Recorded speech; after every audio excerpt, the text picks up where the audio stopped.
Hi, my name is Elizabeth and I am talking today about shared ownership in the UK. I purchased a shared ownership home 13 years ago. I have lived in it for the last 13 years and I've just gone through the process of selling that property. So I'm going to go through, in my opinion, the pros and cons of shared ownership, who I think it's suitable for, and any additional information that I think people should be aware of when considering whether or not to go into a shared ownership property.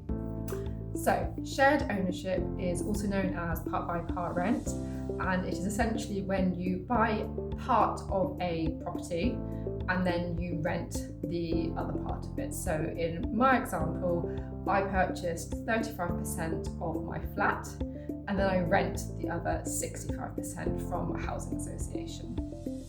Do I think shared ownership is a good idea in general? Yes, I do, but it does also have its negative sides.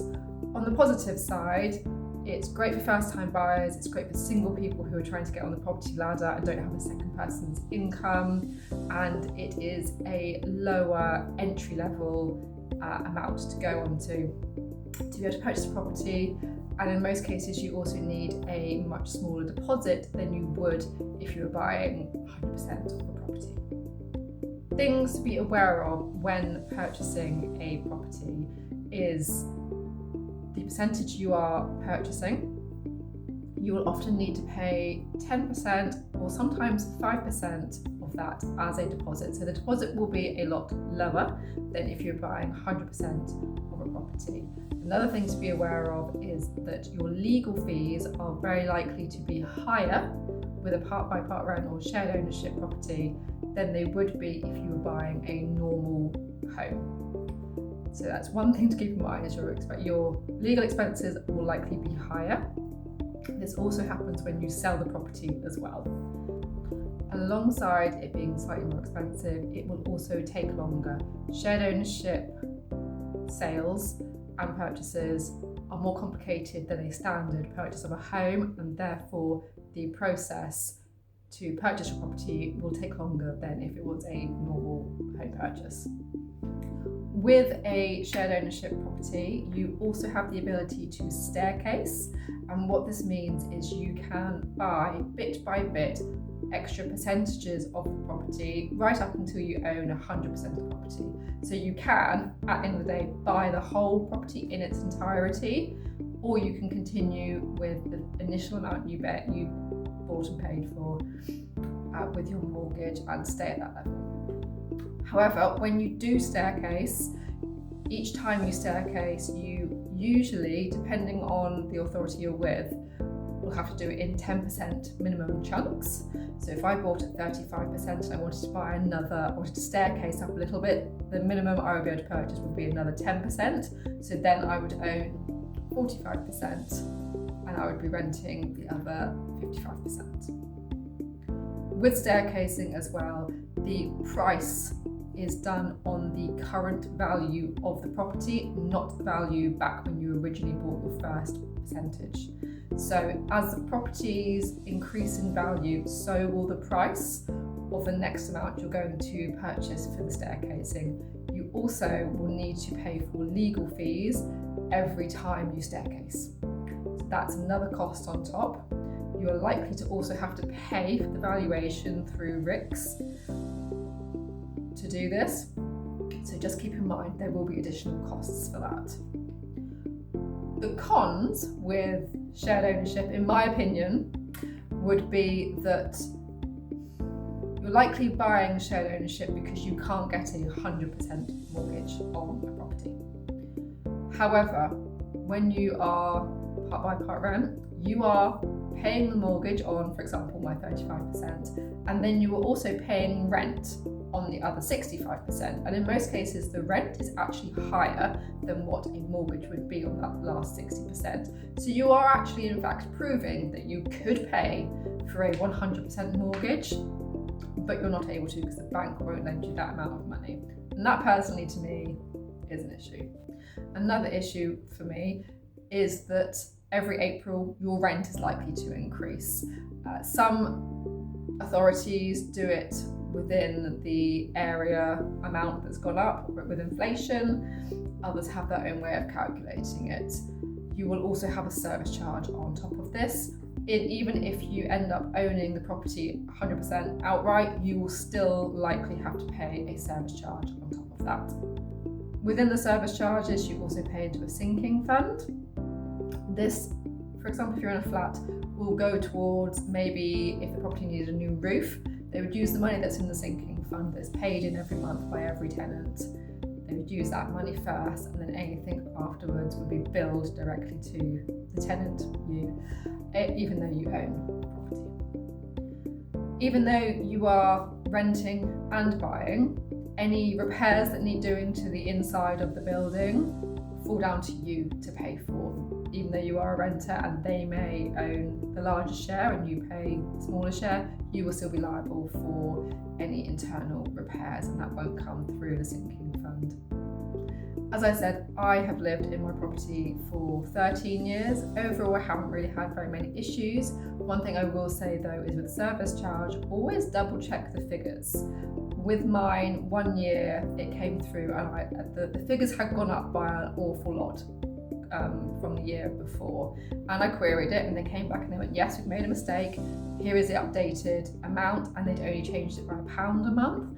I went back and I said, no, this still doesn't to me make sense, can you please double check this? And you are well within your right to review any documentation that they've got quotes from to create the service charge costs, so you have got a right to see those. Sometimes they can make it quite difficult to do so, but that is your right to see them. I queried it again and they had in fact miscalculated it by £30 a month, and if it wasn't for me querying this, they would have charged me that extra £30 a month every month for that full year, and it probably wouldn't have been picked up and I probably wouldn't have had a refund because I can't see them paying it back. So just double check the documentation that comes through with your service charges. As I've now sold my property, I can now talk about the selling side of it and what obstacles and what positive things have come from it. What I will say is that with my example, I did not staircase. So I stayed paying my mortgage at 35% and paying the rent on the other 65%. I did not staircase at any point. And I honestly believe this actually went in my favour when it came to selling. When you sell, people who are going to be purchasing this can only buy the minimum amount that you own or more. And I believe that by keeping mine at 35% owned meant that it was more accessible for a lot more people. If I had staircased to say 80%, then that limits the number of people who would be able to then purchase your property at part by part rent. And if most people can afford 80% of that property, it's highly likely that they would actually be able to afford 100% anyway. And quite often it's not advertised online as 100%. And therefore it gets a little bit confusing for people. So in my personal opinion, I think keeping my owned percentage low, it meant that more people were able to come and view it and be accepted for the finances at a lower rate. When I put mine on the market, I had to get a valuation done, which I had to pay for by RICS, which was about £500 to get the value of the property. Now, an estate agent would do that for you for free, but you have to pay for a RICS one. Now, the RICS one is only valid for 3 months. After that 3 months, if your sale is still processing, as mine is, you will need to pay for another valuation. Some companies will do a desktop one for you if you paid for the full one with them the first time round. For me, the desktop one was about £85 on top of the £500 I'd already paid. So keep that in mind. You will need to pay fees to the housing association as if they were an estate agent. Please keep in mind that they will not do everything that an estate agent would do. I had to show people around, I had to create the appointments with people to get them to come here to view the property. The housing association will do very little, but you will be paying them as if they are an estate agent, which to me is a con. What they will do is they will do a little bit of marketing for you. So they will get someone to come to your property, take photos and create a listing and put it on their website.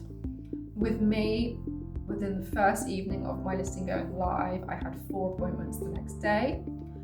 They then viewed that over the next 2 days, and every one that came to view, all 4 of them, of which I had to show around the property because this housing association is not going to do that for you. All 4 of them applied to be taken on as a new tenant and to purchase the amount they wanted to purchase.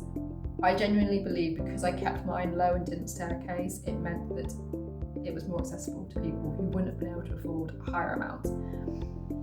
They also then have the option, if they want to purchase more than what I did. So the end seller actually ended up buying a 50% share. Now, when she comes to sell it, the lowest she would be able to sell it for would be at the 50% share. She wouldn't be able to drop it back down to the 35%, which would be more accessible for other people. She could only do the 50%, or if they wanted to purchase more, they could. Again, my legal fees were higher than a normal home sell. That was never made clear to me when I first purchased this property. It also takes a lot longer again. The average is 16 weeks, which meant my valuation ran out. I had to pay for a new valuation. I previously mentioned the sinking funds. Now, the sinking fund comes out of your service charge. It goes into a pot, as it were. Everyone in the building pays into this pot every month from the service charge, and then that money would go towards repairs that would be needed to the main part of the building. And then anything after that, once that money had been used, then be billed directly to the tenants. When you sell your property, none of that is taken into consideration. So the next person who comes into your property, if it is a flat, block of flats for example, they will be benefiting from that money that you have put into the sinking fund, and you have no way of getting it back then. You don't get any benefit from that, but they will benefit from that if there is a repair needed to be done. It's well worth noting that if a large repair needs doing, so let's say the windows are faulty, the windows need replacing, and the housing association decides that all of the windows in your block of flats need to be checked, any that are faulty will need to be repaired. They won't always use the sinking fund, and that bill will come directly to you. And in my case, the paperwork stated that I would have to pay that bill within 12 months. If I own a property, I want to have the choice of when I do repairs, who I pick to do the repairs, and how I pay for that. I don't want somebody else dictating that to me. But again, that's a personal preference, but it is something to just be very aware of if you do go into a shared ownership scheme. Now, I see a lot of negatives online about shared ownership. I've had a positive experience. For me, when I purchased it, it was my only option. I needed somewhere to live. It was cheaper than renting privately. It was a low deposit, and I personally have had a great experience here. There have been some ups and downs, but generally it's been fine. I would say that the more difficult side has come when it comes to the solicitors and selling the property and the back and forth and how long it takes. That's been my main bugbear, along with increased rent every April. But generally, I do think it is good for first-time buyers, single people, even for couples who are going into their first home and maybe aren't able to save for a full deposit or a larger home. It is a great first stepping stone onto the property ladder. I do think shared ownership gets a bit of a bad rep online, but there are some positives and it is helpful to some people. So it's just weighing up the pros and cons and how it would directly affect you, what you personally are willing to accept and not accept. And originally, me moving here was meant to be temporary, and I stayed here for nearly 14 years, so it can't have been that bad. And now I'm moving on to 100% mortgage of a house that I've managed to save up for because my mortgage amount was low, and that's been I am now able to have a lower mortgage going forwards than I would otherwise if I was moving elsewhere. If you have any additional questions on shared ownership, part by part rent in the UK, please drop them in the comments and I will try and answer them as best I can. Hopefully I would have fully moved by the time I do my next video, and it will be a new house video. But until then, see you later.